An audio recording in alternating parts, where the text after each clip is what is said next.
اور یہ بھی اللہ نے فرمایا کہ اللہ پاک ہر اس بندے کو گناہ کو بڑے سے بڑا مجرم کیوں نہ ہو، مرتکب کبائر کیوں نہ ہو،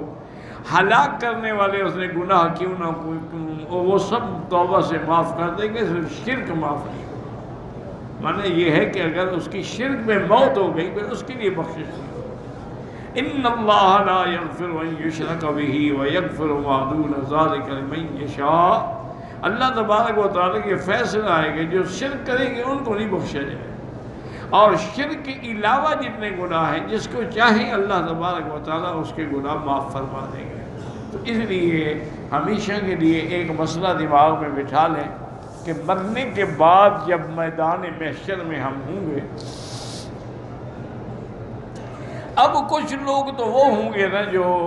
معصومین ہیں، جیسے انبیاء ہیں، ان کا تو کوئی حساب کتاب ہے ہی نہیں، وہ تو معصوم ہیں، اور کچھ ان کے بعد صدیقین ہیں، اسی طرح شہداء ہیں، صالحین ہیں، جن کے حسنات نیکیاں جو ہیں وہ گناہوں سے بڑی ہیں، وہ بھی سیدھے جنت میں۔ اب باقی وہ لوگ رہ جائیں گے کہ جنہوں نے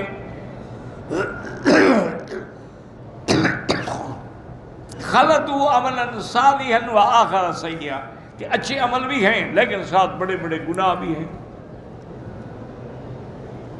تو اب پھر ان کی دو قسمیں ہوں گی کہ انہوں نے دنیا میں اگر گناہوں سے توبہ کر لی تھی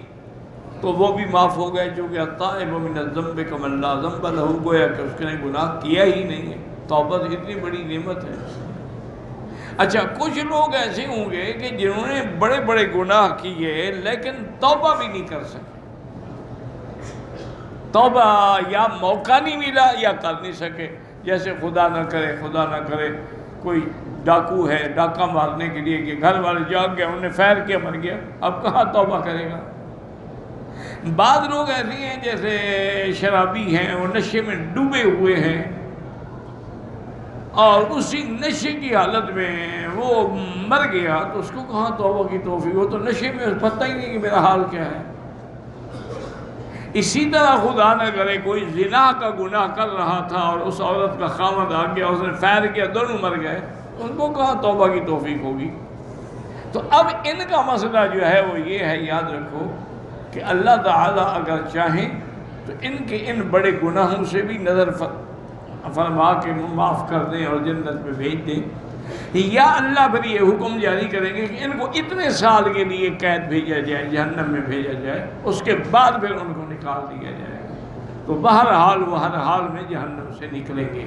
چونکہ حضور نے فرمایا کہ من قال لا الہ الا اللہ، جس نے صدق کے دل سے کلمہ پڑھا ہے نا، وہ جنت میں جائے گا۔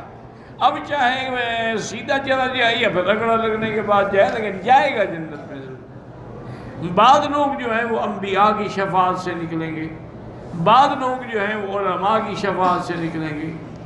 بعض لوگ جو ہیں وہ حملۃ القرآن، حافظ قرآن کی شفاعت سے نکلیں گے۔ جن لوگوں نے اپنے اولاد کو حافظ بنایا ہے، تو ہر حافظ قرآن جو ہے اس کو قیامت میں دو نعمتیں ملیں گی۔ ایک نعمت تو یہ ملے گی کہ اللہ اس کے والدین کو بلا کے ان کے سر پہ تاج رکھیں گے۔ حضور نے فرمایا اس تاج میں جو موتی ہے نا، اگر ایک ظاہر ہو جائے تو سورج بے نور ہو جائے گا۔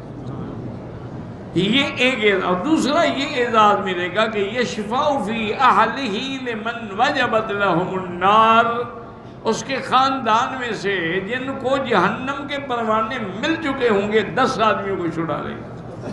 10 آدمیوں کے بارے میں اس کی شفاعت قبول ہوگی، تو اس لیے وہ شفاعت سے نکل جائیں گے۔ اور جو اس کے باوجود بھی جہنم میں، ان کو بھی اللہ اپنی رحمت سے نکال دیں گے، چونکہ انہوں نے شرک نہیں کیا ہے۔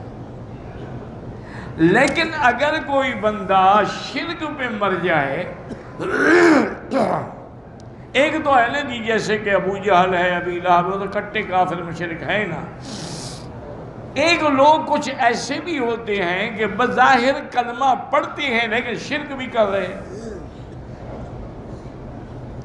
کلمہ بھی پڑھتے ہیں، اللہ کو بھی پکارتے ہیں، حج بھی آتے ہیں، عمرہ کرتے ہیں، لبیک اللہم لبیک لا شریک لبیک، پھر یا غوث اعظم، یا دستگیر، یا شہباز قلندر، یا فلاں، یا غوث، تو یہ بھی شرک ہے۔ اس کی ندا، اگر ندا غیر اللہ کو کی گئی ہے تو وہ شرک ہے۔ اسی طرح اگر سجدہ اللہ کے سوا غیر اللہ کو کیا گیا ہے، زندہ کو کیا جائے یا قبروں پہ کیا جائے، اگر وہ اس نے تعظیم سمجھ کے کیا ہے تب بھی فاسق و فاجر ہے، گناہ ہے کبیرہ۔ اور اگر عبادت سمجھ کے کیا ہے وہ تو شرک ہے اور کفر ہے، کیونکہ عبادت کا سجدہ تو صرف اللہ کی ذات کے لیے۔ اس لیے اللہ نے یہ بھی حضور کی امت کے لیے بڑا انعام تھا کہ بڑے بڑے گناہ ہیں، لیکن جب اس نے توبہ کر لی تو پھر اللہ تبارک و تعالیٰ اس کی توبہ کو قبول فرما لیتے ہیں اور اس کے گناہوں سے درگزر فرما دیتے ہیں۔